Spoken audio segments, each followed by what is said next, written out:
kasus-kasus lama ini digunakan untuk menyandera Profesor Sofyan Effendi.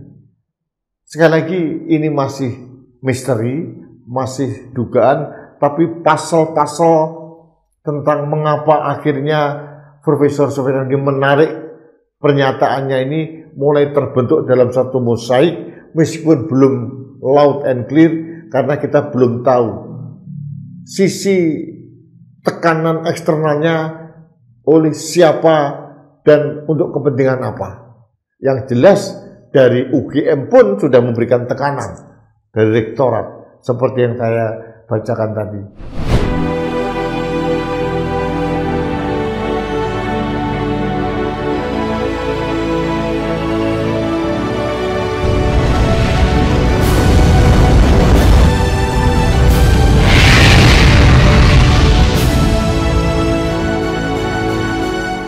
Halo sahabat Indonesia, kita bertemu kembali dalam Opini Rudi di Anak Bangsa TV. Sahabat Indonesia, tanggal 17 Juli 2025, hari Kamis kemarin, itu menjadi hari yang sangat menghebohkan dunia persilatan di Indonesia, khususnya terkait dengan polemik ijazah Jokowi. Karena beberapa jam sebelumnya beredar viral, termasuk di Anak Bangsa TV, video penjelasan dari mantan rektor UGM, Profesor Sofyan Effendi, terkait dengan ijazah Pak Jokowi. Ditelanjangi habis-habisan, sampai mulai IPK-nya berapa, di bawah 2, kemudian Pak Jokowi hanya sarjana muda, kemudian tiba-tiba dia mengajukan skripsi yang tidak pernah bisa diuji, tidak ada lembar pengujiannya, dan skripsinya itu adalah contekan dari Profesor Sunardi, macam-macam lah. Ini hasil wawancara atau perbincangan Profesor Sofyan Effendi dengan pakar digital forensik Dr. Rismond Sianipar. Itu menghebohkan, termasuk kami juga menyiarkan. Namun itu hanya berumur beberapa jam. Ternyata siang hari atau menjelang sore muncul surat yang beredar di seluruh media bahwa Profesor Sofyan Effendi menarik pernyataannya yang disampaikan kepada Rismond Sianipar. Ini mengagetkan sekali. Ada apa dengan Profesor Sofyan Effendi? Mengapa begitu lancar, begitu bersemangat menjelaskan tentang ijazah Jokowi, kemudian tiba-tiba mencabut begitu saja? Nah, saya ingin mengajak Anda mendengarkan apa sih yang dikatakan Profesor Sofyan Effendi pada saat pencabutan pernyataan itu. Apa alasan beliau? Berikut ini. Karena itu untuk mengendorkan ini pertentangan ini, saya membuat pernyataan sikap, ini pernyataan Sofyan Effendi terkait dengan informasi yang tersebar dari live streaming di kanal YouTube berjudul Langkah Update tentang judul mantan rektor UGM buka-bukaan pada tanggal 16 Juli 2025 tentang ijazah atas nama Bapak Joko Widodo. Saya menyatakan bahwa pernyataan rektor UGM Profesor Dr. Fova Emilia tertanggal 11 Oktober 2022 memang sesuai dengan bukti-bukti yang tersedia di UGM. Jadi itu yang harus dipegang oleh semua anggota universitas kan. Sehubungan dengan itu, saya menarik semua pernyataan saya tentang dalam video tersebut, dan saya mohon agar wawancara dengan dalam kanal YouTube tersebut agar ditarik dari peredaran. Jadi ini karena saya tidak menyangka itu live streaming di YouTube itu disebarkan secara luas. Kalau itu pembicaraan antara sesama UGM sih oke, internal ya. Nah, ini menarik dibacakan oleh Profesor Sofyan Effendi, dan ada kalimat yang menarik di belakang statement Profesor Sofyan Effendi. Dia mengatakan bahwa pembicaraan itu hanya internal di antara sesama alumni UGM. Beliau tidak tahu kalau itu disiarkan secara live streaming. Nah, kalau masalah beliau tidak tahu disiarkan live streaming ini, saya bisa mengkritisi karena beliau sudah tahu persis ada kamera, ada clip on seperti ini, dan beliau dipasangkan. Saya kira beliau tahu kalau itu direkam dan disiarkan dan akan dipublikasikan. Itu beliau tahu. Jadi kalau yang titik ini saya agak tidak bersetuju dengan Profesor Sofyan Effendi, dengan segala hormat saya. Tapi ada pernyataan yang menarik sekali.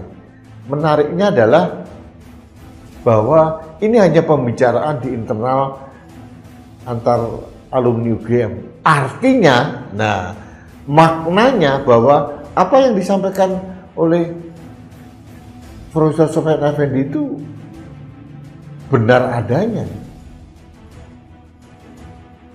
Itu yang terjadi. Lalu ada apa? Ada pertanyaan besar gitu. Nah, kemudian saya akhirnya menemukan penjelasan dari pasal-pasal misteri ini, mengapa Profesor Sofyan Effendi mencabut ini tuh dari website resmi UGM yang merespon pernyataan dari Profesor Sofyan Effendi. Nah, saya akan membacakan klarifikasi UGM soal pernyataan Sofyan Effendi tentang keaslian ijazah atas nama Jokowi. Nah, terkait dengan pernyataan mantan rektor UGM Bapak Sofyan Effendi yang menyaksikan status saudara Joko Widodo sebagai lulusan UGM pada tayangan live streaming channel YouTube Rabu 16 Juli, Universitas Gadjah Mada menyampaikan bahwa pernyataan yang disampaikan oleh yang bersangkutan berbeda dengan data dan bukti-bukti akademik yang dimiliki oleh Fakultas Kehutanan UGM. Kami menyayangkan pihak-pihak yang telah menggiring beliau untuk menyampaikan opini yang keliru dan tidak berdasar. Pernyataan tersebut akan berdampak hukum dan menjadi resiko bagi Bapak Sofyan Effendi secara pribadi. Mengenai ijazah atas nama saudara Joko Widodo, UGM tetap pada pernyataan yang disampaikan dalam siaran pers tanggal 15 April 2025 di halaman website UGM. Ini ada linknya di sini. Di siaran pers tersebut disebutkan bahwa Joko Widodo adalah alumnus Fakultas Kehutanan UGM yang bersangkutan telah melaksanakan seluruh proses studi yang dimulai sejak tahun 1980 dengan nomor mahasiswa 80-34416-KT-1691 dan lulus pada tanggal 5 November 1985. Sekali lagi, UGM menegaskan tidak terkait konflik kepentingan antara tim pembela ulama dan aktivis dengan saudara Joko Widodo. UGM sebagai institusi publik yang melaksanakan sistem pendidikan tinggi di Indonesia terikat dengan peraturan perundang-undangan mengenai perlindungan data pribadi dan keterbukaan informasi publik. Oleh sebab itu, UGM hanya bersedia menunjukkan data yang bersifat publik, sedangkan data yang bersifat pribadi hanya akan diberikan jika diminta secara resmi oleh aparat penegak hukum. Yogyakarta, 17 Juli 2025, Sekretaris Universitas Dr. Andi Sandi Antonius Tabusasa Tonralipu SH LLM. Nah, ini pernyataan dari pihak UGM. Agak mengherankan ya. Kalau kita lihat tadi, kalau saya melihat di alinea kedua, ya, ini seperti ancaman. Dikatakan bahwa pernyataan tersebut akan berdampak hukum dan menjadi risiko bagi Bapak Sofyan Effendi secara pribadi. Nah, ini secara implisit menegaskan sedikit ada ancaman hukum kepada Profesor Sofyan Effendi. Ini menjadi menarik sekali ya, karena ini kan agak janggal gitu ya. Karena pada hari yang sama, kalau tidak salah sebelum Profesor Sofyan Effendi menandatangani pernyataan pencabutan atas ucapan-ucapan di video tersebut, ada namanya Maklumat Yogyakarta. Nah, supaya Anda tahu, saya juga akan membacakan Maklumat Yogyakarta yang di mana di situ juga ada Profesor Sofyan Effendi. Saya akan membacakan tentang Maklumat Yogyakarta. Dukungan dan backup untuk Profesor Sofyan Effendi. Maklumat Yogyakarta secara terus-menerus memperhatikan dan mencermati perkembangan kehidupan berbangsa bernegara Republik Indonesia. Maklumat Yogyakarta memahami bahwa negara masih dalam guncangan akibat Pancasila dan UUD 45 dipinggirkan, bahkan telah digantikan dengan UUD 2002 dengan segala dampak dan akibatnya. Maklumat Yogyakarta menyadari ikhtiar kembali kepada UUD 45 asli belum ada titik terang. Justru persoalan di hilir terus bermunculan tanpa arah yang jelas, termasuk kasus dugaan ijazah palsu Jokowi yang berlanjut larut, bahkan pemerintah terkesan masih melakukan pembiaran. Salah satu tokoh Maklumat Yogyakarta, Profesor Sofyan Effendi, dengan kepribadian dan karakter sebagai ilmuwan, telah memberikan pencerahan demi tegaknya kejujuran, kebenaran, dan keadilan. Telah memberikan informasi berdasarkan fakta agar kasus dugaan ijazah palsu agar segera diselesaikan dengan nilai kebenaran dan kejujuran. Bahwa Profesor Sofyan Effendi sebagai akademisi Indonesia dan mantan rektor memiliki kepedulian dan kepekaan terhadap Pancasila, nilai-nilai keadilan, kejujuran, dan kebenaran. Demi menjaga marwah UGM dan negara Indonesia, UGM harus dijaga marwahnya karena dalam statuta predikat sebagai Universitas Pancasila.